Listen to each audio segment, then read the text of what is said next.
administration, which wasn't incompetent. It was radical left, lunatic, communist, whatever you want to say. I know most of them. What we inherited should never, ever be forgotten. What they've made us do. This is all because of an open border policy where 25 million people flowed in. From all over the world, from prisons, from all over the world they flowed in. For no reason whatsoever. We had, you know, when I left, we had a very powerful border. We had no problem. He opened it up. Day one, he just opened the border, and people couldn't believe it. That's right. They were standing there. What are they doing? They said, go in. That's it. You look at the first day tapes. They opened it up and they said, go in, and that's where all of this began. But this is an amazing thing that they've done here. Really But listen, people don't have to come here. If they self-deport and go home, they can come back legally. We will let them come back legally. And there is a lot of self-deportation. Yes. But if you wait and we bring you to this facility, you don't ever get to come back to America. You don't get the chance to come back and be an American again and work here. So they weren't with us when the President and the Secretary Kevin and I, we went through the intake. So right when you do the intake, they have the information about voluntary departure. They have the ability, obviously you guys are funding that because it's a lot cheaper to do it that way. So even if they get brought to the front doorstep here, they still have an opportunity to just go back voluntarily, and then this way they're How not... How fast does that take from the minute that, let's say they get in here and they're like, hey, I want to stay here, I want to go back to... we can put them on a plane that day and take them home. We'll buy their plane ticket, go home, and then they get the chance to come back legally. If they wait and say we're not going to do that, they can come back legally after a period. Mr. President, you've talked recently about the idea of finding some way to get farm workforce and service sector workforce, and I think you've discussed somehow a program of people leaving on a sponsorship and coming right back. Can you give us a little more detail about that and why, in the view of some hardliners, it's not amnesty? Take care of our farmers and hotel workers and various other people, and we're working on it right now, and Ron's going to be involved, and you're involved already. So we have a lot of cases where ICE will go into a farm, and these are guys working there for 10, 15 years, no problem. The farmers know them. We're going to put, it's called farmer responsibility or owner responsibility, where they're going to be largely responsible for these people. And they know these people. They've worked on the farms for 15 years, and all of a sudden so I have a great, Ron does, Christy does, we have a great feeling for the farmer and for others in the same position. And we're going to give them responsibility for people. And we're going to have a system of signing them up so they don't have to go. They can be here legally. They can pay taxes and everything else. They're not getting citizenship, but they get other things. And the farmers need them to do the work. Without those people, you're not going to be able to run your farm. Mr. President, you and the governor tangled pretty hard in the 2024 election. You stand here now. I didn't know. Yeah, you stand here now as partners on this effort. How would you describe the relationship, and what future does Governor DeSantis have? Excuse me? I think it's a 10. Maybe 9-9, because there might be a couple of little wounds. So maybe it's 9. I think we have a 10. Do you think his wife should run for governor? We get along great. Well, Casey DeSantis run for you governor? know, the thing about it is, you know, I endorsed him immediately in January 2024. I raised one of his PACs millions and millions of dollars, and obviously we saved him a lot of money in Florida because Florida was a deep red state. He didn't even have to do a rally in Florida, whereas 2016 and 20, this was like ground zero. And so we've been, really happy to do that. And then we've worked very well on this and other issues with Florida. You can call him at any time, and he wants to be helpful for governors. I mean, I can tell you that. We did Hurricane Helene last year. You didn't hear from the president at the time then. But with President Trump, we know immediately. You just make the phone call. Can we ask a Gaza follow-up question? I'm sorry, like another thing you inherited. How firm are you going to be with Netanyahu about ending the war in Gaza? Very firm, but he wants it too. I will tell you. He's coming here next week. He wants to end it too. We had a tremendous success with Iran. They won't have me. Somebody said, when are you going to sign? I said, sign? They are so bombed out. Did you see the report issued this morning? The place was decimated. It'll be years before anybody even gets down there. So that's not a priority, but we'll have a report and we'll have whatever we want. We'll get whatever we want from Iran. And I think, and I hope they want to have a good country. They have massive sanctions right now, biting sanctions. It's going to be very hard for them to do anything with those sanctions. And I look forward to maybe there'll be a time where we get along with them and they can rebuild their country. But is there a point where you tell Netanyahu, like, you gotta end this now, you gotta strike a deal? Well, he wants to. I can tell you he wants to, and I think we'll have it. I think we'll have a deal next week. Thank you. That's what I think. Mr. President, do you intend to announce your pick for successor to Jay Powell earlier than say, or as early as say this summer or this fall? Will I do something about who it's going to be? Yes. I don't know. Hey, he'd be a good candidate. You might do that. She'd be a good candidate. Anybody would be better than Jay Powell. No, he's causing us a fortune because he keeps the rate way up. I think it's Trump derangement syndrome personally, but you know, we have a very strong country. We're the strongest country. Look, our country right now is at a level that we haven't seen for 40, 50 years. What we're doing now is nobody's seen anything like it. I told you, I was in the Middle East. The King of Saudi Arabia said to me very strongly, he said, you know what? A year ago you had a dead country. Now you have the hottest country in the world. We have the hottest country in the world. Thank you very much. Syria. And what about other We'll be seeing it over the next What about couple of construction and other years. Also, those type of industries. Will Kilmar Garcia be the first inmate here?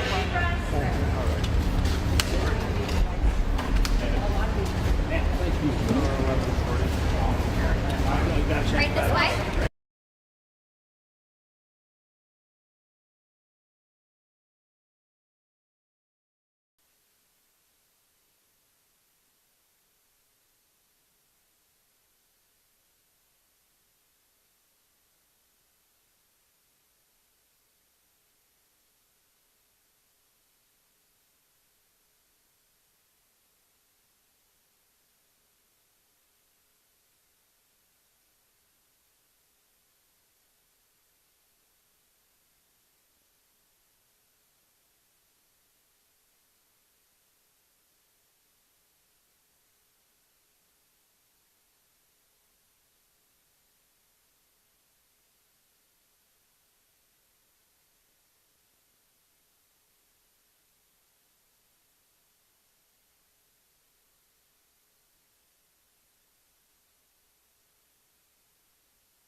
Well, good morning and thank you for watching First Coast News Plus. I'm Jasmine Monroe. Right now, we are bringing you live coverage from Alligator Alcatraz, the newly opened immigrant detention facility in the Florida Everglades. President Donald Trump and Florida Attorney General James Utmeyer, as well as Governor Ron DeSantis, are hosting this roundtable discussion focused on illegal immigration and federal enforcement efforts. Let's take a live listen.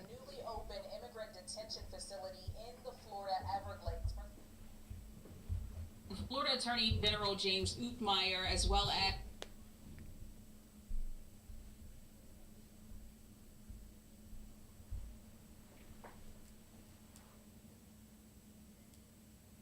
Well, again, if you are just now tuning in to First Coast News Plus, right now we are going live from Alligator Alcatraz, the newly open immigrant detention facility in the Florida Everglades. Right now you are taking a look at President Donald Trump and the Florida Attorney General James Uthmeyer, as well as Governor Ron DeSantis there. We are going to take a listen into their live coverage now. Relationship for a long time. We had a little off period for a couple of days, but it didn't last long. It didn't last long, and a lot of respect for each other. And it's a great honor to be deep in Florida, the Florida Everglades, to open America's newest migrant detention center. It's incredibly built, and you're seeing that yourself. That's why I said, let the press join us on our walk so they can see what's happening. It's known as Alligator Alcatraz, which is very appropriate because I looked outside and that's not a place I want to go hiking anytime soon. But very soon this facility will house some of the most menacing migrants, some of the most vicious people on the planet. We're surrounded by miles of treacherous swampland, and the only way out is really deportation. And a lot of these people are self-deporting back to their country where they came from. Quite a few. We're amazed at actually the number. We took the FEMA money that Joe Biden allocated to pay for the free luxury hotel rooms, where he's paying hundreds of millions of dollars in New York City, and we used it to build this project. And Ron, it was just a little fraction of that money. The money they spent on that project, I happen to know the real estate developer. He's a he never really made that much, but he became very wealthy.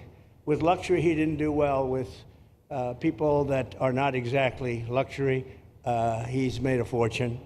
I want to thank Florida Governor Ron DeSantis and Secretary of Homeland Security Kristi Noem and Florida Attorney General James Uthmeyer. Where is James? Where is he? You do a very good job. I hear good things. I hear good things about you from Ron too. No, you really do. He's even a good-looking guy. That guy's got a future, huh? Good job, James. I hear you did really, really fantastic. Worked hard. You're like in the construction business for a few days, right? Huh? Congratulations. For all the hard work and to make this facility possible. It's amazing. Thanks as well to Florida Agricultural Commissioner Wilton Simpson. Where is Wilton? Where are you? Hi, Wilton. Been a long time. Thank you. Congressman Byron Donalds. Where's Byron? Hi, Byron. How are you? Good. Florida Speaker of the House Daniel Perez. Daniel? Daniel, thank you, Daniel. Why, you didn't want to sit up here with us, Daniel? Executive Director of the Florida Division of Emergency Management, Kevin Guthrie. Hi, Kevin. Good job. Acting Director of ICE, Todd Lyons. Todd, great job. And Senator Joe Gruters. He is a great guy. Where is Joe? We love Joe. Thank you very much. Thank you. Thank you, Joe. Joe is great. With the help of those incredible Border Patrol agents, we now have the lowest level of daily border crossings ever recorded. As you know, last month, the month of May, just got released 2 days ago, the number of illegal aliens into the United States was zero. Zero. Even I find that hard to believe. Somebody must have gotten in, I think. I don't know, but they say zero. And the people that count them are radical left Democrats. So when a radical left Democrat tells me it's zero, I believe him. But there's still much work to do. In the 4 years before I took office, Joe Biden allowed 21 million people, that's a minimum, I think it was much higher than that, illegal aliens to invade our country. He invaded our country just like a military would invade. It's tougher because they don't wear uniforms. You don't know who they are.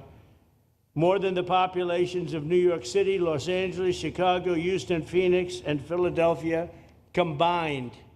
That's what came into our country from prisons, from mental institutions, from street gangs, drug dealers. It's disgusting. This enormous country-destroying invasion has swamped communities nationwide with massive crime, crippling costs, and burdens far beyond what any nation could withstand. No nation could withstand what we did, and we're in the process of doing it, but we have some great people doing it now, and you see them up here with me. But it's, I'd call it like an unforced error It's sort of like men and women's sports. It's sort of like transgender for everybody. How could they have done this to our country? And we're never going to forget it.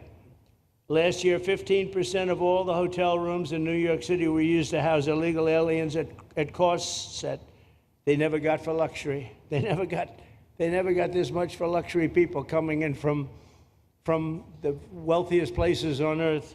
They made more money with the illegal immigrants, with many rooms costing more than $300 a night, 6 times the rent of a typical American family. In Denver, Colorado, the city was forced to cut $10 million from its police and fire department budget as part of a $90 million plan to house illegal aliens. And it's a population that's growing and growing and destroying Denver and growing. And again, it's destroying Denver. And it's destroying many other cities, too. Likewise, one of the city's largest hospital system is drowning in unpaid medical bills, unpaid in the billions, after their emergency rooms were flooded with tens of thousands of illegals, leading to the closure of critical services. And these are really critical services. They can't even keep them open for American patients. The American patients were treated worse than any illegal immigrant. In Los Angeles, 1 in every 4 students in the public school system is from a household headed by an illegal, and most of them don't speak English, so they're in a school system, and they don't have interpreters, they don't have anything, they don't speak English. What a mess, what a mess. Unforced error, all these people allowed to come in. The United States is now spending $78 billion a year on translation. Okay, think of that, $78 billion a year on translation, and smaller numbers on special education programs for non-English speakers in our public schools. So $78 billion, I think that's not a mistake. I would say $1 million maybe, hundreds of thousands of dollars, $78 billion, Joe, on translators and non-English speaking work. Federal government, the Justice Department, it's more than twice the cost of maintaining the United States Justice Department, what we're spending on translation and other things to help. In total, the average illegal alien costs American taxpayers an estimated $70,000. That's each, $70,000. I think that number is even low. If you care about balancing the budget, the single most impactful step we can take is to fully reverse the Biden migration invasion. One of the worst invasions we've ever had. We've never had an invasion like this. We've had invasions, but we've taken care of them. We've never had an invasion like this, and it's with us. And we have some very bad people out there looking to do big harm. That's why the One Big Beautiful Bill includes funding for 3,000 new Border Patrol officers and 10,000 new ICE agents. And I've gotten to know the Border Patrol and ICE very well. Unlike Kamala, she was the border czar, but she never saw the border. She never made one phone call. She was some border czar. She would have been some president. Probably would have been slightly better than Biden, though. I had to run against both of them, you know? The one guy, it's like a fighter. You knock out the one guy who's doing badly, then they put somebody else in. But fortunately, she was a stiff also. Otherwise, I would have been very angry. I would have been extremely angry. The heroes of ICE will also help round up and remove members of the savage drug cartels which are coming back into our country. And we got them out. Now some of them came back in. We just got them out again. And that's going to be a vicious cycle. But these are foreign gangs. They're horrendous people, killers, that have infiltrated our territory, including 8 which we have designated as foreign terrorist organizations, which gives us a lot more power for speed and getting them out much easier. And we had a great court victory, as you know, on Friday that allows us to do what we have to do from the Supreme Court of the United States.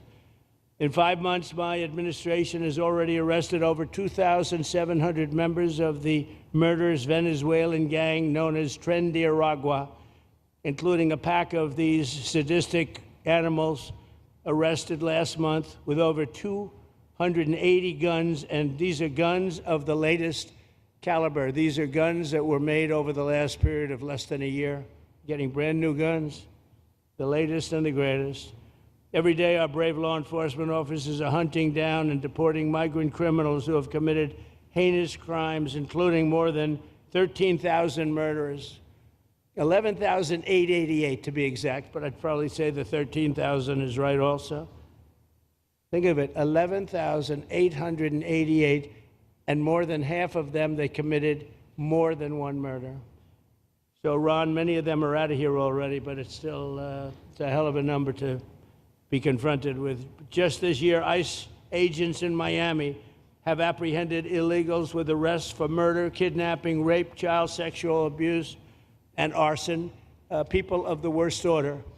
We're getting these monsters out of the United States, out of Florida, out of all the places that they're in.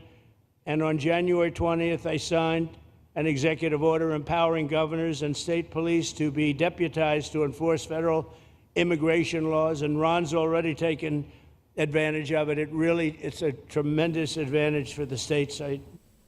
Well, that was just President Donald Trump. We'll continuing monitoring the discussion and bringing you those updates throughout the day. Join us again for First Coast News at noon. And for the latest developments, we'll have a full in-depth story report coming up at 5 p.m. tonight. Thank you so much for watching First Coast News Plus, and make sure you tune in for the latest news, weather, and updates on First Coast News Now and First Coast News Plus. Skirmishes even in the future. I doubt it. But I will always come back because we just we have blood that seems to match pretty well. We have a relationship that's been a very strong one for a long period of time, and I appreciate it, very much appreciate it. And also, Secretary Noem, I'd like to have you say a few words. You have been unbelievable, the job you've done. You and our favorite person, Tom Homan, have done, and your whole staff, because it's a lot of people, and Tom acknowledges it all the time. He respects you so much. He respects the staff that you both built, and you're really doing one of the great jobs. And it was great that you could work with Ron in Florida so well, built such a great facility. So please say a few words. Thank you very much. I don't know if this will work. Well, thank you, Mr. President. First of all, I want to thank you for putting the safety and the security of the American people first, and the way that you never lose focus on making sure that America stays our priority and that the families that live here get the chance to grow up and to raise their children in communities that are safe and that give them an opportunity to pursue the American dream. This facility here is a fantastic representation of what can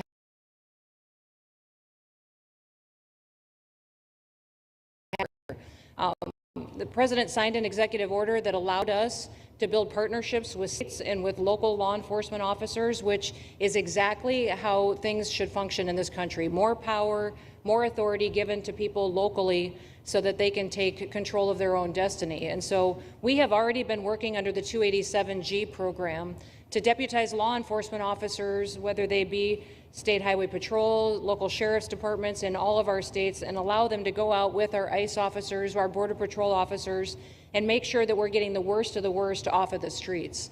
We also recognize that as we've been doing that and returning people back to their home countries, that we need detention facilities. We need beds to put them in place so that they can have their due process before they return home.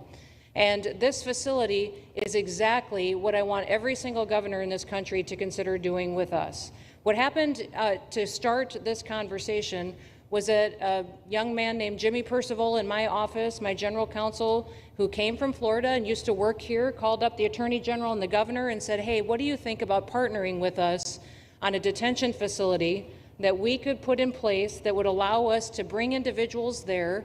There's an airstrip close by. You guys volunteered the assets that you have and the connections that you have and worked with Kevin extensively so that we could come here, have their due process given, and return them home to their countries. And in 8 days, this facility has been stood up. And I want everybody to recognize that detention facilities that ICE adheres to is a higher standard than is required at state levels, at local Department of Corrections facilities, sheriff's offices. This is a state-of-the-art facility, air-conditioned, isolated, though, for security purposes, which is very helpful. And I appreciate so many people being willing to work together to make a project like this happen. Right here on this location, we'll have about 3,000 beds. Other location will have another 2,000 beds that will allow us to bring individuals across the country that we are bringing in and incarcerating for violating our laws, and immediately get them out of the country as soon as we possibly can. It's exactly what we need to be perpetuating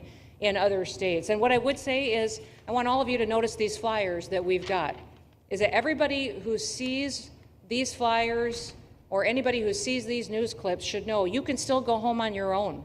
You can self-deport. If you go on the CBP Home app and go home now, you will get the chance to come back to the United States legally. You will get the chance to come back and do it the right way. If you don't, you may end up here. And you may end up here and being processed, deported out of this country, and never get the chance to come back. That is the consequences of breaking the law in the United States of America. Listen, our job is to uphold the law. This is a country of laws. We have a border now, and because we have a president that cares and recognizes that we need to be a nation of borders and a nation that upholds the law. If you break the law, there's consequences. We will deport you, and you will never get to be a United States citizen. You'll never even get to come back here and work and to pursue the American dream. But if you decide you want to go home now, go home, and we'll help facilitate it. We'll buy your plane ticket. We'll get you there. In fact, I just got back from Panama, Costa Rica, Guatemala, Honduras. Those countries are excited to get their citizens home. They're setting up programs to loan them money to buy houses when they get there, help them with food assistance, get their children educated, scholarships. They want their citizens that are living here in the United States illegally to come home and to be a part of their economy and help their countries grow. So this is a win-win for everyone. And I just want to end, Mr. President, by thanking our law enforcement officers, by thanking our ICE officers and our Border Patrol officers for what they do every day. They are out on the streets, and violence against them has increased over 500% since Trump has gone back into the White House, because he's upholding the law and because a bunch of liberals, socialists, and Marxists are out there lying about what President Trump is doing. President Trump is upholding freedom by what he is doing. The freedom to live safely in this country, to do things legally, and to have justice. And because those liberals, and I'm calling out you, CNN, I'm calling you out because you lie every single day about what these operations are. We are going after murderers and rapists and traffickers and drug dealers and getting them off the streets and getting them out of this country because Joe Biden let the worst of the worst come in here. The other day I was talking to some marshals that have been partnering with ICE. They said that they had detained a cannibal and put him on a plane to take him home, and while they had him in his seat, he started to eat himself. And they had to get him off and get him medical attention. These are the kind of deranged individuals that are on our streets in America that we're trying to target and get out of our country because they are so deranged they don't belong here. And they shouldn't be walking the streets with our children. And they shouldn't be living in the communities with our families who just want to grow up, go to job, raise their children to grow up and get a job and to live the American dream. So thank you to all of our law enforcement officers, those in our military that have been helping, our National Guard. Thank you to Governor DeSantis for stepping up and being an example to other governors. I hope my phone rings off the hook from governors calling and saying, how can we do what Florida just did? How can we do exactly what they did? Because we need this big, beautiful bill. We absolutely have to have this big, beautiful bill that has the funding so that we can continue this operation and we can get those bad criminals off of our streets and have the officers to do it so that when they go out on an operation, somebody's got their back. Somebody's got their back, they can do it safely, and they can go home to their families at night too. So this bill needs to pass through Congress so we have the resources at the Department of Homeland Security to make sure that our homeland truly is secure. And Mr. President, thank you for Stephen Miller. I just want to thank you for him. This guy calls me night and day and tells me all of his wise advice and wisdom, but he's a rock star because he loves this country and he's passionate about making sure that nobody is prioritized over an American citizen. We love everybody. We do. We love everybody. Not everybody. But, well, a lot of people. But we shouldn't be putting people illegally above citizens. We should be making sure that we do things right. And that's what America has always stood for, and we're an example to the rest of the world because we do it right. So, Mr. President, you surround yourself with great people, and I think that's because everybody wants to work for the greatest president that the United States has ever had, and that's President Donald J. Trump. Thank you very sir. much, Christy. That's Thank so you for nice. your... Thank you. Thank you very much. And I have to say that, you know, when Christie's name was put before me by Tom Homan, by the way, because I wanted him for the border, and somehow I thought that was going to be good in that sort. But he didn't want the upper job, and I said, who do you recommend? Christy Noem. I said, oh, are you kidding? She's great, but she's such a fine, elegant person. He said, "Sir, she's tough as hell." I said, "Are you sure?" "You are tough as hell, I tell you, and you do it in a very nice way, but you are, if you ever saw her ride a horse, she rides a horse like she should be in the rodeo. She's like an unbelievable horse person, and you've done a fantastic job, and Steve Miller would even agree to that, and he likes nobody, by the way. I don't think he likes anybody. And another one we like is Ron. And Ron, would you say a few words, please? Sure. Well, thank you, Mr. President. Welcome back to Florida. And I think this is the first time you've been back since the events of a couple weeks. So just let me say, as somebody that was serving on active duty in Iraq back in the day, we witnessed the number of our troops that were killed or wounded by the Iranians.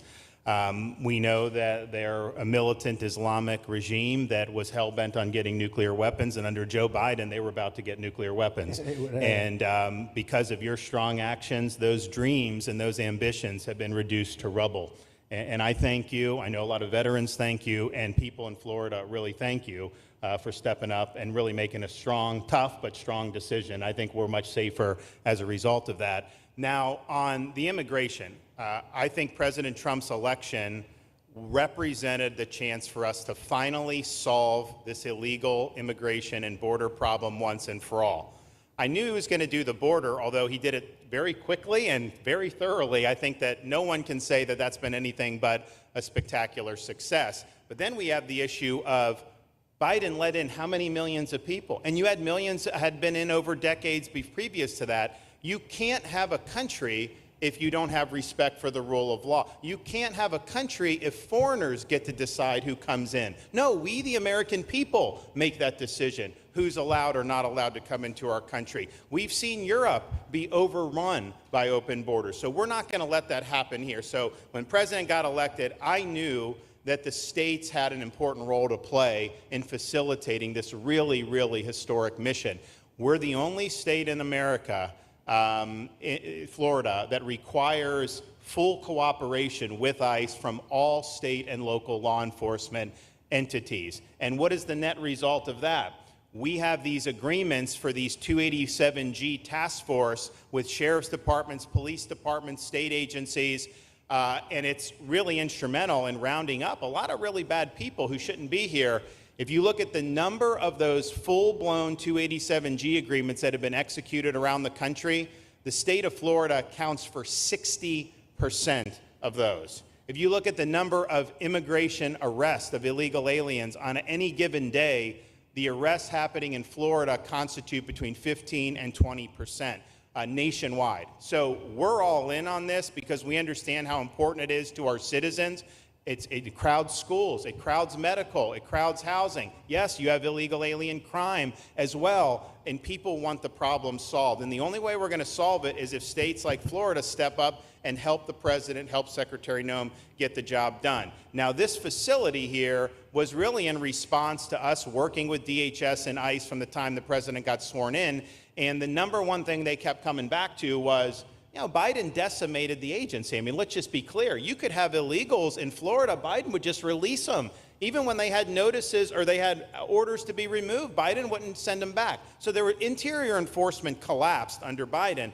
So they're building it back up. But they're like, we need detention space in order to be able to bring about more deportations. And so what we have here can hold 3,000 now. We have 2,000 facility up at Camp Blanding that we're going to be open, which is our National Guard site. But think about what you have here. They come here, say they already are been ordered to be deported. You drive them 2,000 feet to the runway, and then they're gone. It's a one-stop shop. And this airport that's been here for a long time is the perfectly secure location. It's going to make a big difference. And let me just thank everyone who was involved. We got the call from DHS a little bit more than a week ago, and here we are 8 days later with this facility open, and as soon as Air Force One departs, it'll be swept, and it'll be open for business to be able to do. But our goal here is to process them and be able to effectuate their return to their home country. This is the opposite of what they were doing in New York by just putting them up in a hotel and then just letting them stay there indefinitely. No, we want to be able to send back. And when you walk into the processing, the president and I, Secretary Noem, Kevin Guthrie, walk through that initial intake, the first thing you see is information on how to go home on your own. Why would you want to come through Alligator Alcatraz if you can just go home on your own? I think a lot of people are going to make that decision. So you're going to have a lot of deportations that are going to be done by the administration, but I think you're going to have a lot of voluntary as well. So this is a force multiplier for the president's efforts. I would just say and echo what Secretary Noem says.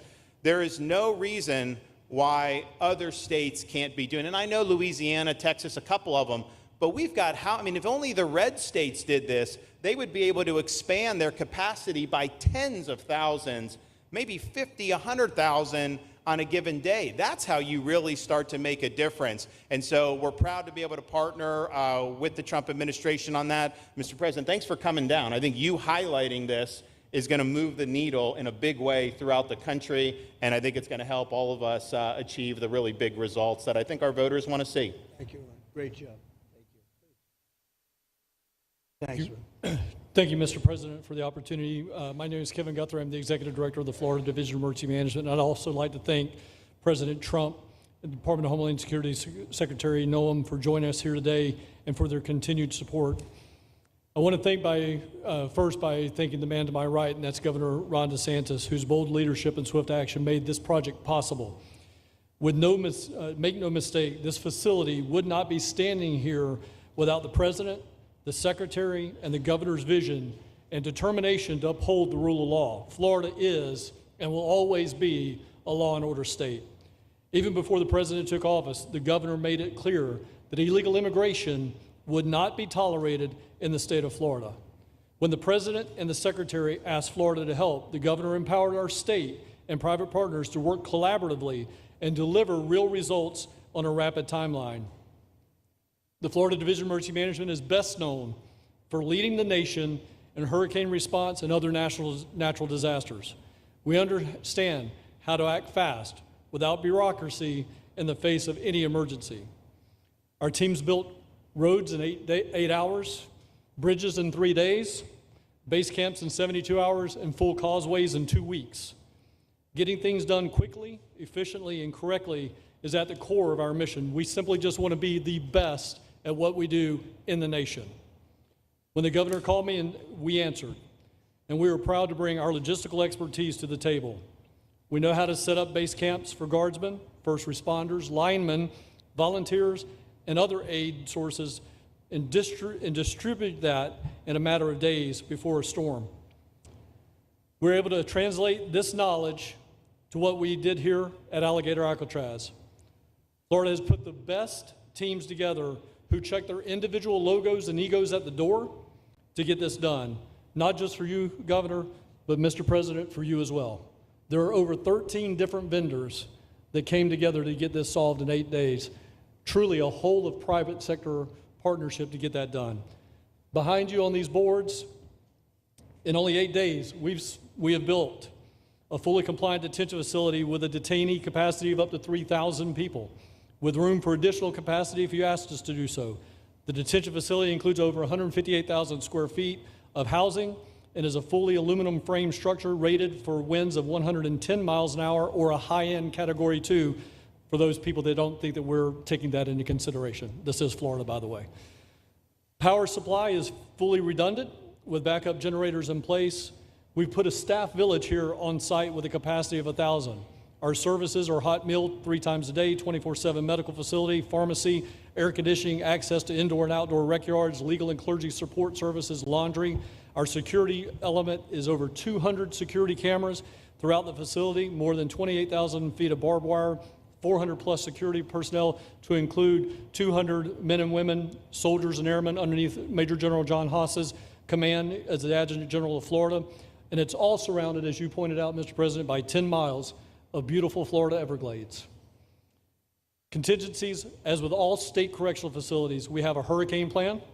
We will not wait for a Cat 2. We will follow our normal evacuation procedures as we do for any other facility statewide in our great state of Florida. We have on-site fire and EMS resources so that we do not we don't burden the locals with any type of response. All in all, sir, this has been a perfect state logistics exercise for this hurricane season. Everything we did here in the last 8 days God forbid, if we have a hurricane, we're going to do it again. This was a dress rehearsal for us, and we are ready, willing, and able to support you, sir, the governor, secretary, and everything that you need us to do. Just a week ago, it was a taxiway and a runway, and now is a fully functioning facility. We are happy to support you, Mr. President, Governor, Secretary. Fantastic job. Thank you.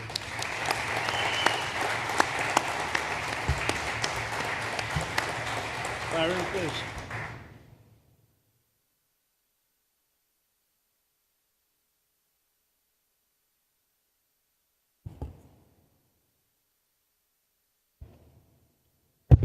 There we go. First of all, Mr. President, we all have to thank you for your leadership and for the mandate that the American people gave you to finally secure our borders and to deport criminal illegal aliens and longstanding illegal aliens out of the United States.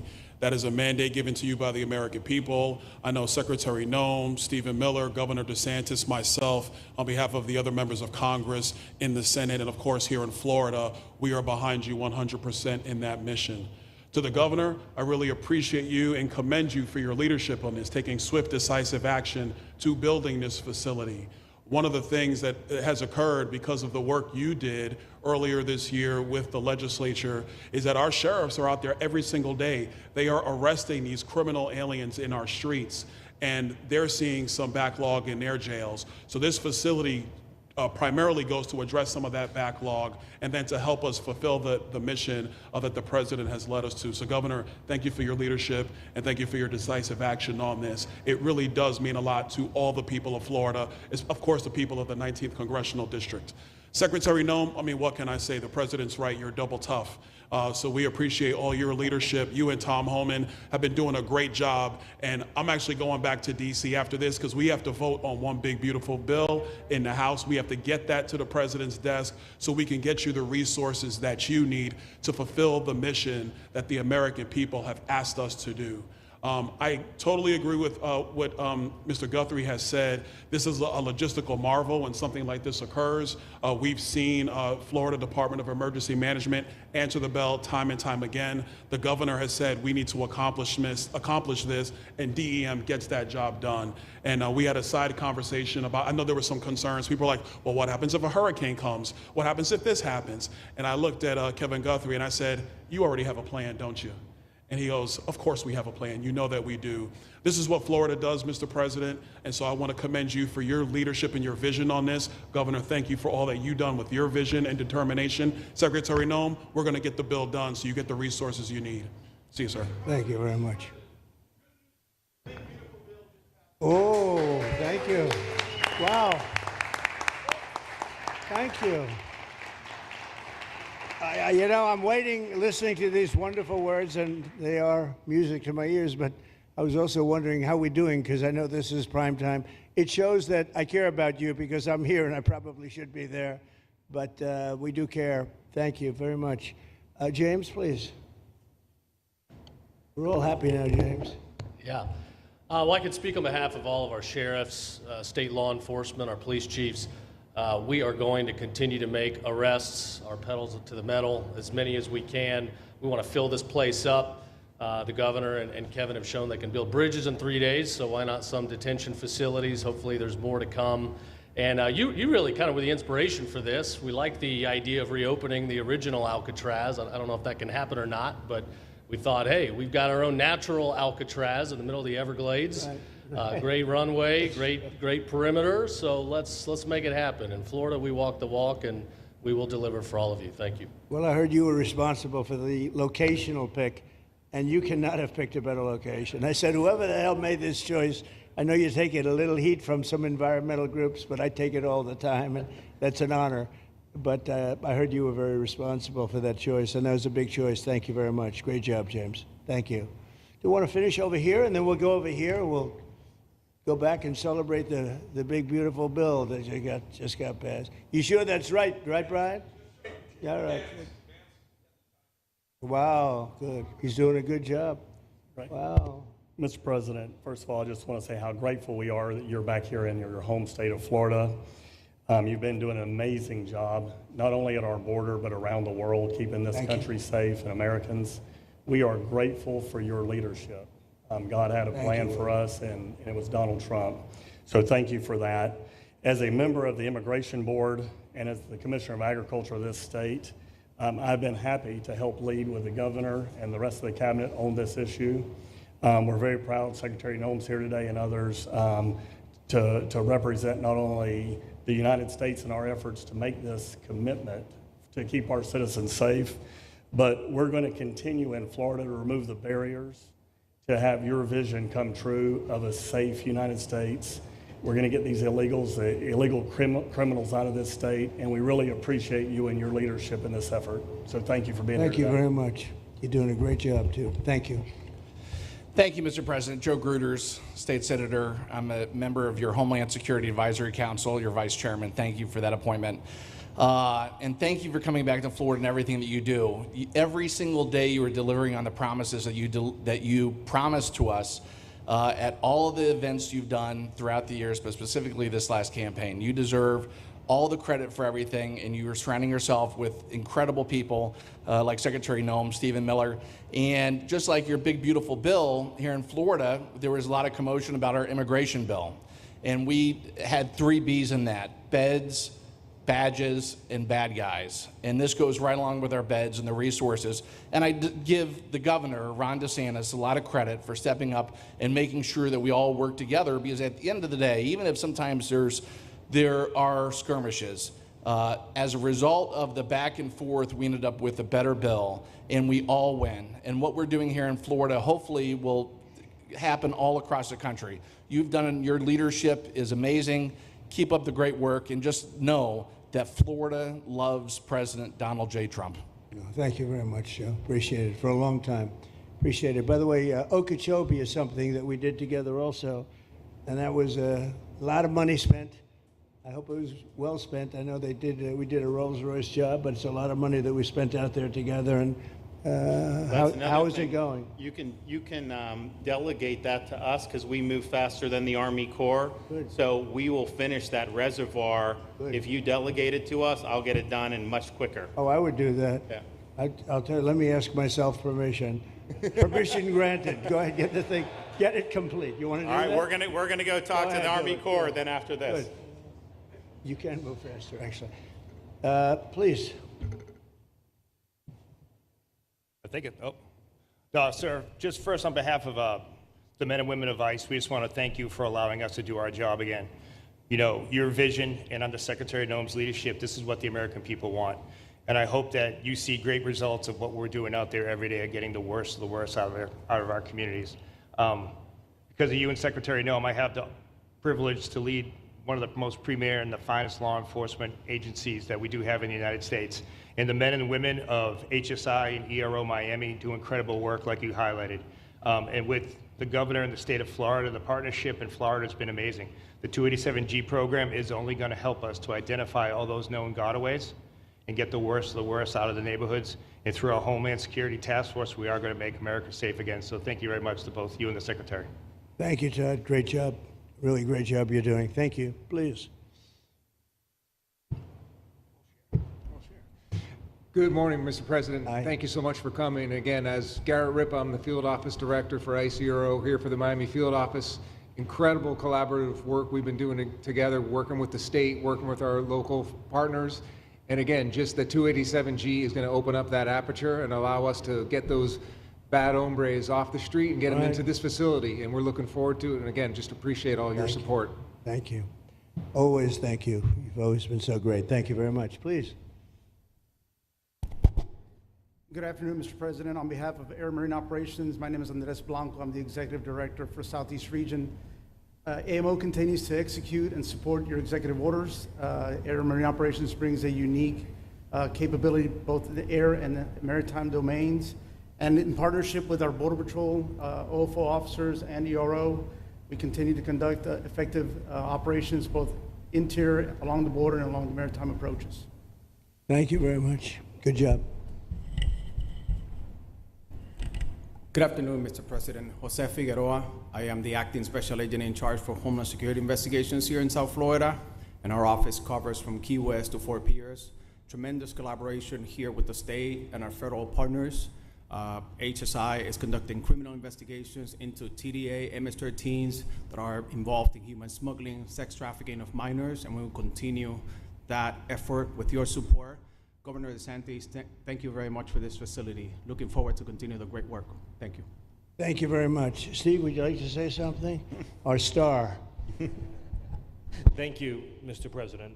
I just want to say on a personal note, getting to watch what you've done over the last 5 months to deliver on a 50-year hope and dream of the American people to secure the border. When President Trump came into office on January 20th, the United States had endured the largest wave of illegal immigration in human history. Not just American history, human history. And within just a few days, President Trump, through his strength, leadership, diplomacy, and vision, achieved the most secure border anyone in the world has ever seen. When we recently went overseas to the NATO summit, I had senior staff in foreign governments come up to me and ask me how he achieved the Trump miracle on his border and could that be replicated in their countries. For individuals who don't work in this space, to have 0 successful illegal entries in an entire month should be an impossible achievement. There's a 2,000-mile border with one of the poorest countries in the world, and you have open travel from 150 countries into Central America and South America. There are 2 billion people in the world that would economically benefit from illegally coming to the United States. And through the deployment of the military, through the deployment of novel legal and diplomatic tools, through the building of physical infrastructure, through the empowering of ICE and Border Patrol, and the entire federal law enforcement apparatus, President Trump achieved absolute border security. And now, once this legislation is passed, he will be able to make that with those resources permanent. Watching what you've done, sir, has been one of the honors of a lifetime. I'm proud to be able to play any role in it. And what President Trump is going to achieve next with the resources in this bill will make America safer, stronger, freer, more sovereign, and more prosperous than it has ever been before. Thank you, sir. Thank you, Steve. Oh. Thank you. And the bill is going to be great for Ron. It's going to be great for Florida, too. A lot of set-asides for Florida, some of the things that you wanted to do. And so it's great news to hear that it was approved. Do you want to take a few questions, Ron? We'll take a few questions from these. Yeah, please, go ahead. Yeah. Thank you, Mr. President.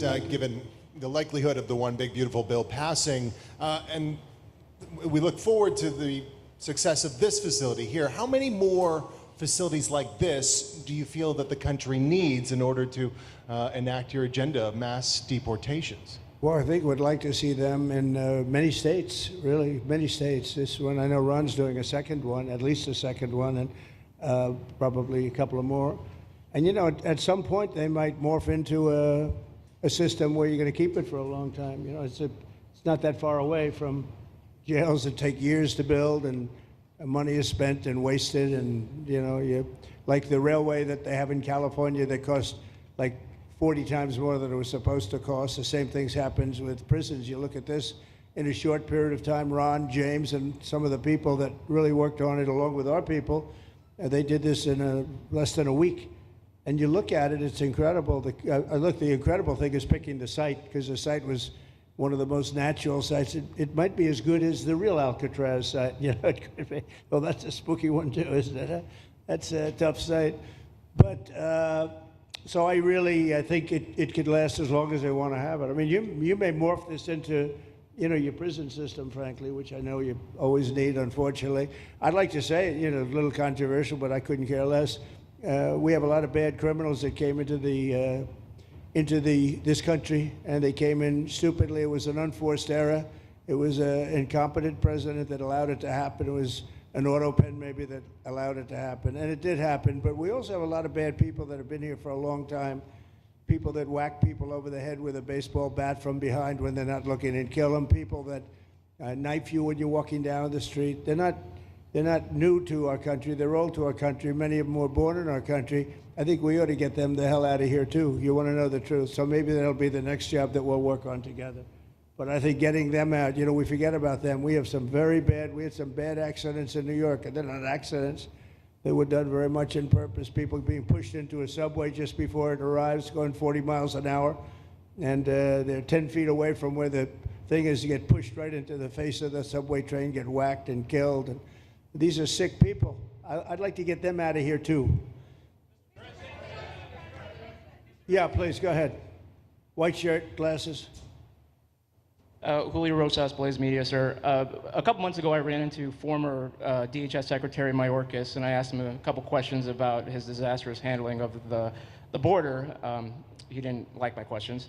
But the number one question that I heard from people in responding to my video was, why hasn't he been arrested yet? Obviously, you guys are cleaning up the mess that was made deliberately for the past 4 years, and so people want accountability. It's great to see that the border is secured, and it's great to see the state level cooperation. But I guess I would ask you, why hasn't he been held accountable, or anybody really? Well, pardons were given out by to many people, and they shouldn't have been given out. Like the Unselect Committee of Political Thugs was given a pardon because they destroyed all of the information from 2 years of hearings, and they should be arrested, but they were given pardons. Was he given a pardon, Mayorkas?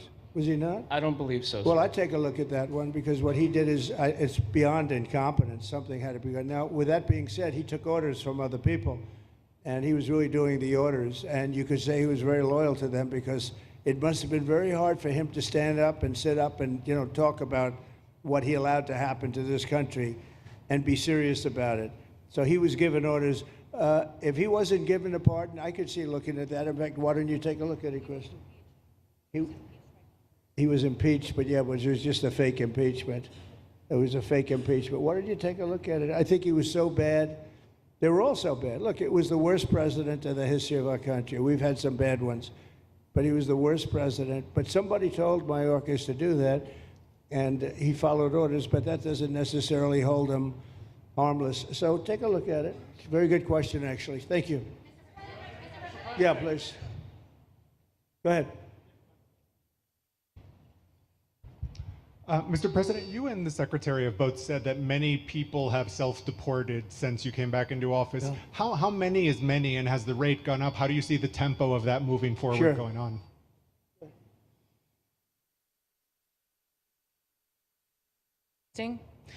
We have had several 100,000, but also we have many that have self-deported, not even using the CBP Home app.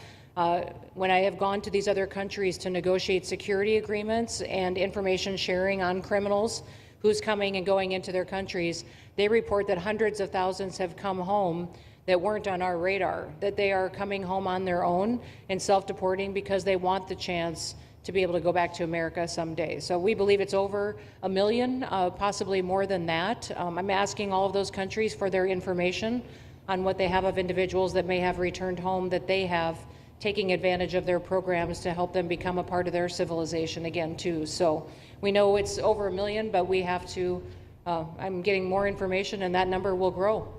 If they don't leave, they never get the chance to come back. If we have to take them out, and we will, they'll go out, but they never get a chance to come back. The other way, we actually make it a little bit easier for them to come back. Okay? Thank you. Good question. Thank you. The bill is now passed in the Senate, but we are already hearing from some Republicans in the House who say they cannot get on board with the changes that were made to the bill in the Senate. What is your message to those holdouts? Well, I just heard that about the Senate, and the bill just passed, and it tells you there's something for everyone. I mean, it's a great bill. There is something for everyone, and I think it's going to go very nicely in the House. Actually, I think it will be easier in the House than it was in the Senate.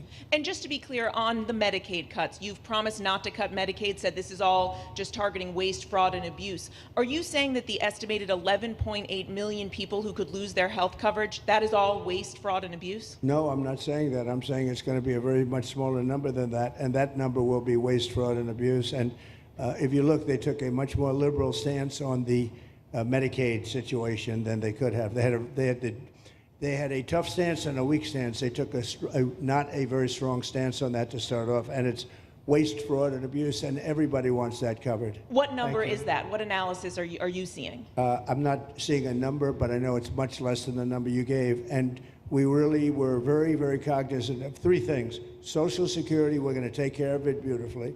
Medicare and Medicaid, and we are going to save it, whereas the Democrats are going to, you won't have it. they will destroy Medicare and Medicaid, and they have to because their numbers don't work. So it's not going to happen. They're the ones that have destroyed Medicare. They have made it so bad already, they're going to make it a lot worse. But now we'll be in charge, so we're going to have no problem with Medicaid or Medicare or Social Security. Thank you. Yeah. Claire Gall with Wink News in Fort Myers. What is your direction to ICE when it comes to arresting farm workers here illegally, other workers in industries that are pretty critical to Florida's economy? Yeah.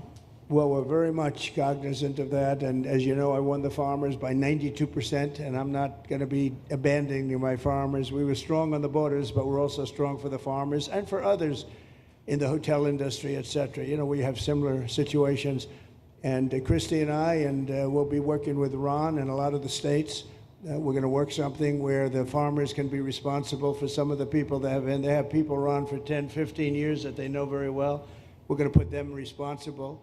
And we're going to issue a form of a card or document, and the farmer's going to be responsible for these people. They're not going to have citizenship, but they'll be working, they'll be paying taxes. We need to get our farmers the people they need, otherwise our farmers aren't going to be able to do their land.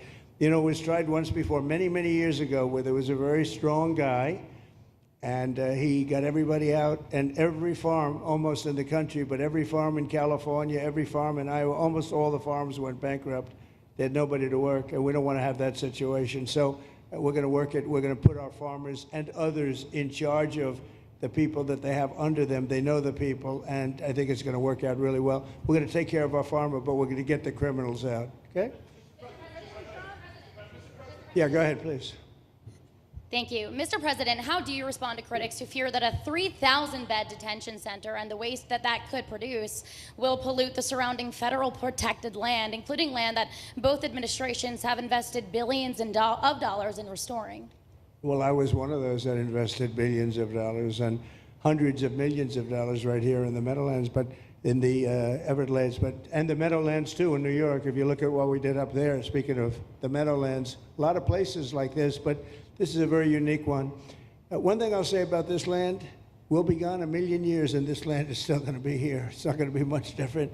You'll have the water moccasins, you'll have the alligators. You may not have people, but you're going to have all those animals. They're going to be around, and you got plenty of them out here. I think it was a brilliant choice, and I think almost anybody in his or her right mind would say this was a brilliant choice. I give the governor a lot of credit for using this piece of land. And in addition to that, it's on top of something that was already developed. It's an airport. You know, you have the runways, you have the, so it's already been developed. So it's not like you're dropping dirt right into the thing. There was zero movement of that. That was done many years ago because the airport's very old, but it was an abandoned railroad, an abandoned airport. And frankly, it's like perfect. And you can do expansion on this site substantially without doing anything. So the people, I heard them complaining about the Everglades. There's no, I don't think you've done anything to the Everglades. I think you're just enhancing it. This was already here. How long has the airport been here? Decades. Many decades, yeah. And they have, Kevin, all these guys, you know, have a waste plan, like the wastewater gets trucked out, potable water gets, literally, they have, even our DOT has put things up in case there's any seepage, which we don't. So you are literally doing this on concrete that's already here. So I don't think those are valid and even good faith criticisms, because it's not going to impact the Everglades at all. President's been a champion, we've been a champion, really changed the game in Florida on it. I think it's just people don't want to see illegal immigrants deported, and that's their ideology, and they have a right to that. But illegal immigration's unpopular, so they know that they're going to have less effect trying to do it. So they're going to try, oh, well, no, it's just about the Everglades. But really, I think a lot of those people, they just don't want to see illegals deported. Because if you actually hear everyone's here, you obviously know there's zero land that's being disturbed. Well, you know, when we talk about popularity, though, I will say I ran on the issue of illegals, and we have to get them out. And I won 82% on that issue. So I think that they may not like certain aspects of it, but ultimately they do not want them in their country. And if this is a part of a use, but I think from an environmental standpoint, it's incredible. In fact, when we landed that very big, heavy plane today, They came out and checked it fairly. I think they want the president to be able to land on a piece of concrete that's not going to go 6 feet underground. And they checked it. They came back and they said, this thing is really solid. So it's been there a long time. It's going to be here a long time. And it was a great choice of a site. Thank you. Yes, please. Brian, go ahead. Yes, sir. The people of Syria were recently seen on the streets waving American flags, chanting Trump, Trump, Trump. They're so appreciative of the economic sanctions that was lifted on that country, giving them a little bit of hope for prosperity. You want to comment on that? Well, they're great people, and the man that is leading them has a reputation. He's the head of some pretty tough organizations, and a lot of people criticized me for that. I said, well, what are we going to do, take him out of a day school, a country day school? It's going to be, by nature, I would think, Ron, they'll be pretty tough, and he is pretty tough, but I think I met him, spent a lot of time with him, good guy. I took off the sanctions because if I didn't do that, they wouldn't have had a chance. And Syria has a chance. The people are great. They work hard. They're very smart. It used to be a place of professionals, accountants and lawyers and doctors and high academic credentials in that part of the world. And I think it's going to work out great. I took off the sanctions and they were very appreciative. They were shocked, but they were very appreciative. We're giving them a chance at survival. With the sanctions, it couldn't have worked. Thank you. Mr. President, your beloved New York City may well be led by a communist soon, Zorhan Mandami, who in his nomination speech said he will defy ICE and will not allow ICE to arrest criminal aliens in New York City. Your message to communist Zorhan Mandami. Well, then we'll have to arrest him. Look, we don't need a communist in this country, but if we have one, I'm going to be watching over him very carefully on behalf of the nation. We send him money. We send him all the things that he needs to run a government. And by the way, they get about 3 times what you get, Ron. If you look at the per capita, Florida gets 1/3 of what New York gets in terms of the numbers. Why don't you give us those numbers? Yeah, well, because that's what we should send him. Yeah, well, like sometimes people say Florida gets more because they count Social Security recipients, but that's not money to the state. Those are seniors that live here. If they move to North Carolina, you could count it there. So it has no interaction with the state government. They get more on the city and state governments than we get. Right, substantially. We're going to be watching that very carefully, and a lot of people are saying he's here illegally. We're going to look at everything, and ideally.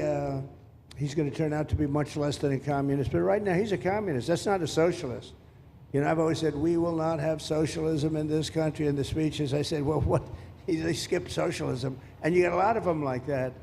And you see AOC, she's out there with her, bad IQ. She's out there ranting and raving about how wonderful he is. And look, so far he's winning. He still has a race to win, but so far he's winning, and he has an advantage as a Democrat in New York City. I was there a long time ago, and it was a long time since a Republican won the city, but you would think that a Republican would be able to win. Or you have a good independent running, Mayor Adams, who's a very good person. I helped him out a little bit. He had a problem, and he was unfairly hurt over this question. He made a statement to the effect that this is terrible. New York City can't have all these immigrants come in, and like he was indicted the following day. And I said, that was a phony indictment, and it was a phony indictment. That was a Biden indictment. I said, don't feel bad. I got indicted 5 times every time you opened your mouth. That was a bad group. That was a very dangerous group, I will tell you. These were not nice people. That was the only thing they could do. They had no policy. They had no skill. They had no anything. But they were very good at that. They were vicious, vicious, horrible people. Thank you very much. Yeah, please go ahead. Anna Giratelli with Washington Examiner. Governor DeSantis has proposed using National Guard, deputizing them as immigration judges to get through this massive backlog of people in the immigration court. Would you be open to that? Yes, he has my approval. Okay. That wasn't too hard to get, was it, Ron? He didn't even have to ask me, James. You didn't even need James to ask me. He has my approval, okay? Good. I also like what he's doing in Okeechobee. He has my approval for that, too. I don't know how we work that out, but we'll work it out. We'll follow up. Go ahead. Please. President Trump, Jake Stofan with Action News Jax from up in Jacksonville. There's some talk about a facility similar to this up in Camp Blanding. Has that been approved by DHS? If not, what's the timeline? When could we see ground break on that? Well, I'll ask Ron or James to talk about it. Do you want to mention it, James? The overarching plan, I think the secretary has said she supports the whole plan, so you guys are going to keep going. Yeah. So, Mr. President, just specifically, the response for proposals is out for that today. It closes, I can't even remember what day of the week it is, but it closes on Wednesday at 5 o'clock. Then we will do notice to proceed. So I would say right after our wonderful Independence Day, we will be starting construction there at that facility. You're going to have another big runway there, too. That's great. Wow. Well, I love these runways. It's very convenient, I must say. Having a runway is a nice thing. Today, you don't get runways approved. I will tell you, it's tough to get a runway. Although in the age of Trump, you get them approved fast. We're approving massive electrical bins, whether you call them bins, but big electrical facilities for all of the factories and the AI that's coming in. They're going to build their own electric. They're going to be really. They're going to be made into electrical providers. They're going to have a lot left over. They'll put it into the grid. I think, they're going to end up doing so much. They'll put it into the grid. Won't even cost anything from their standpoint. So we have a lot of that happening. We get approvals fast. But I was just saying, runways are hard to get, but we'll get them now. But in the past, I would say over the past 30, 40 years, when you can get a runway, that was considered gold. Okay, please, go ahead. Go ahead. Sure.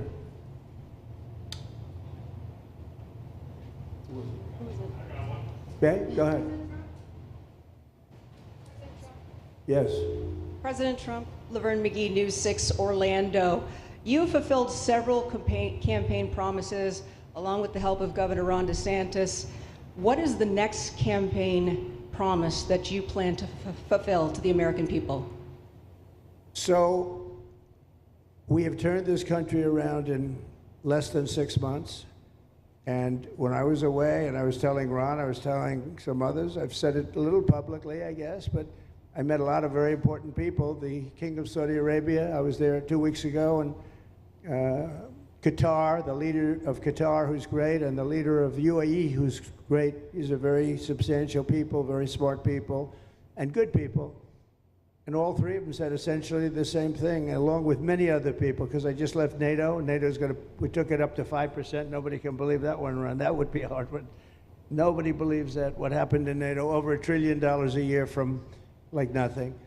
It was an honor. But every leader said that a year ago, this country was dead. They had no confidence in the United. They really felt it was a dead country, and it was some bad things were going to happen. But they used the term, it was a dead country, and now they said you have the hottest country anywhere in the world. We're the hottest country in the world right now. And we turned it around fast. I thought it would take longer than this. We turned it around fast. Some of it was psychology, and we had to know how good we were. But others was getting rid of rules, regulations, and all of the things that I got rid of already. I signed more executive orders than anybody in history, times like 3 or 4. And I got rid of just one. I got rid of the other night. You buy a house, they have a faucet in the house, Joe, and the faucet, the water doesn't come out. They have a restrictor. You can't, in areas where you have so much water, they don't know what to do with it. You have a shower head, the shower doesn't, you think it's not working. It is working. The water's dripping out. And that's no good for me. I like this hair nice and, I like that hair nice and wet. Takes you have to stand in the shower for 20 minutes before you get the soap out of your hair. And I put a thing in, and it sounds funny, but it's really not. It's horrible. And when you wash your hands, you turn on the faucet, no water comes out. You're washing, the water barely comes out. This was done by crazy people. And I wrote it all off and got it approved in Congress so that they can't just change it, because I did it in my first term. Everyone was so happy.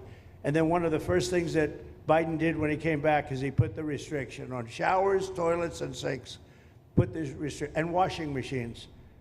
Washing machine, they give you like a quarter of this bottle to do your clothing. And people needed 10 of these bottles. And the people came to me from Whirlpool, and they said, we can't make a machine that's competitive. We can't make a machine anymore. It doesn't work. Why? They don't let us use water. Do you have any problems with water? No, we have so much we don't know what to do with it. You know, it comes down from heaven, right? And I approved all of that, the washing machines, the whole thing. The dishwashers, that was the other one. They give you like this much water right up to there to do your dishes. So people, you know what they do? They keep pressing the button. So they end up doing the dishes 10 times. They end up using more water than you would have used if you did it right in the first place. So all of that stuff has been written off. It sounds crazy. It's little things. The straw. I let you go back to a plastic straw. I was tired of having straws melt in my mouth, you know? It wasn't working. The paper wasn't working too well. So these are little things that I did. Then we have the big things. We have the biggest things, and that has to do with some of the subjects we're talking now. I think the things we're talking about now are the biggest, because if you don't have borders in this country, borders and good elections, and we're working on that next. There's some bills coming in that's going to make sure that you're a citizen, that people aren't counted in the voting when, you know, they were here and they're here as illegals and they're criminals in many cases, and they give them a count, and you end up with extra congressmen. We're going to work on that. We're going to straighten that out next. That's going to be easy compared to what we were doing. But we did the big things too. But little things like that, a straw, little things like a washing machine with no water. People go out, they spend all their money on a washing machine. The damn thing doesn't work. You can't use the water. Then you go to your sink and that doesn't work either. You're stuck. You know what you do? You have dirty plates the next day. That's it. And we solved so many common sense problems. And they weren't easy. You know, there are people that really believe in this stuff. But, you know, most states have so much water they don't know what to do with it. And look at North Carolina. I mean, they had a lot of water, and they have to get restrictors on their, you know, on their kitchen faucets. So we're very proud of the things we did, and we're going to do a lot more of them. Yeah, please, go ahead. You guys in good shape. It's Eric Bowling. How you doing, sir? Something we've talked about for, I'd say, better part of 20 years. I think it's something near and dear to your heart, energy, our energy security. Under Joe Biden, average price of oil for the 4 years was about $79 a barrel. He drained the SPR halfway down, promised to replenish it, never did. That's right. Under you, first term, $53 average price for 4 years. Biden was $78 for 8 years. It was never refilled. The question is now it's $64 or so. Yeah. Coming down rapidly. Coming down, and what a great opportunity to fix another one of Joe Biden's problems, one of the things he broke in America, giving us the energy security of an emergency SPR, fill it to, maybe even go beyond and fill it to 1 billion barrels this time at a much cheaper price. Thoughts on the energy sector? So it holds 77 million barrels, and we had it up to the top, if you remember. And I was proud of that, and I made a deal to buy it at the lowest price of oil. It was a good deal, good instinct. And we filled it up, and when he came in, he started using it to keep oil prices down because he blew our energy policy out. Energy and his bad spending is what caused inflation. So now we have no inflation. Gasoline just hit $1.99 today in 5 states. $1.99, isn't that a nice sound? It was up to $4. And going up to 5, 6, and 7. In California, it was $7.70. But we just hit in five states, $1.99, $1.98. And it's coming down to that level, so that'll be a big thing. And one of the reasons the prices and costs are going down when you go to the supermarket, because I said I was going to get costs down. We're getting the costs down. Food is coming down. When I came out, my first week, if you remember, I had a lunatic reporter screaming at me saying, eggs are going through the roof. What are you going to do about eggs? I said, I just got here. I didn't know anything about eggs. I had to call you. I said, look, I just got here. Tell me the problem. Well, they doubled in price, and they're going to be 5 or 6 times higher. They were right, actually. I said, let me work on it. And now we have eggs down to the same numbers it was when I first came in. You know, we lowered the cost of groceries. A simple word like that, groceries, it was like almost a strange word. I hadn't heard the word in so long. But what could be more beautiful than the word grocery? And we have the prices way down. We have the energy way down. Energy brought the groceries down, if you want to know the truth. And, you know, so we think we're going to get it lower, and we're going to fill up the it's called the Strategic National Reserves. I had it topped out, and this guy would use them every time before the election. He'd use them whenever they had an election. It was artificial. But believe it or not, as big as that are hundreds of millions of barrels of oil, all filled up at low prices. But it was really meant for wars, and it wasn't meant for keeping your prices down during a holiday so that somebody could get elected. But they used it, and they didn't bring it. The only mistake you made, they didn't bring it a little down. They brought it right down to the bottom. The thing is practically empty. They never filled it up. They never spent 10 cents in filling it up. And we'll do that. When the market is right, we'll fill it up. I want to fill it up when the market's right. Thank you. How about one more question? Okay, please, in the back. Dana Marie McNichol, Fox News Channel. Mr. President, is there an expected time frame that detainees will spend here, days, weeks, months? And does that have anything to do with the immigration judges you just spoke about being trained and staffed here? When you say, what was the first part of your question? Who? Is there a specific time frame you expect the detainees to spend here? Days, weeks, months? In Florida? Yes, here at Alligator Alcatraz. I'm going to spend a lot. Look, this is my home state. I love it. I love your government. I love all the people around. These are all friends of mine. They know them very well. I mean, I'm not surprised that they do so well. They're great people. Ron has been a friend of mine for a long time. I feel very comfortable in the state. I'll spend a lot of time here. I want to, for 4 years, I've got to be in Washington, and I'm okay with it because I love the White House. I even fix up the little Oval Office. I make it, it's like a diamond. It's beautiful. It's so beautiful. It wasn't maintained properly, I will tell you that. But even when it wasn't, it was still the Oval Office, so it meant a lot. But I'll spend as much time as I can here. You know, my vacation is generally here because it's convenient. I live in Palm Beach. It's my home. And I have a very nice little place, nice little cottage to stay at, right? But we have a lot of fun, and I'm a big contributor to Florida, pay a lot of tax. And a lot of people move from New York, and I don't know what New York is going to do. A lot of people moved to Florida from New York, and it was for a lot of reasons, but one of them was taxes. The taxes are so high in New York, they're leaving. I don't know what New York's going to do about that, because some of the biggest, wealthiest people and some of the people that pay the most taxes of any people anywhere in the world, for that matter, they're moving to Florida and other places. So we're going to have to help some of these states out, I think. But thank you very much. I'll be here as much as I can. Very nice question. With that, I'd like to just end by saying I want to thank Ron and James and all of the people that have done such a great job, all of your staff. Really fantastic work. And it really started with site selection. You can do a great job, but if you have the wrong site, in real estate, you have the wrong site, you're dead. And this was a great site selection, despite what you may read in the environmental press. Good job. And this was an honor for Christy and myself and Steve and all of our people to be here. And I also appreciate the media. They've treated us very fairly. Over the last few weeks, I've been treated very nicely. And it's so unusual. I'm not used to it, but we've gotten great accolades. Brian, I want to thank you for calling out, because I was waiting here, because I knew the vote was taking place and I'm answering questions, right? So I want to thank you very much and say hello to our friend. And I will see a lot of you. Thank you very much. We're going to make America great again. Thank you very much. Thank you. Thank you, Father.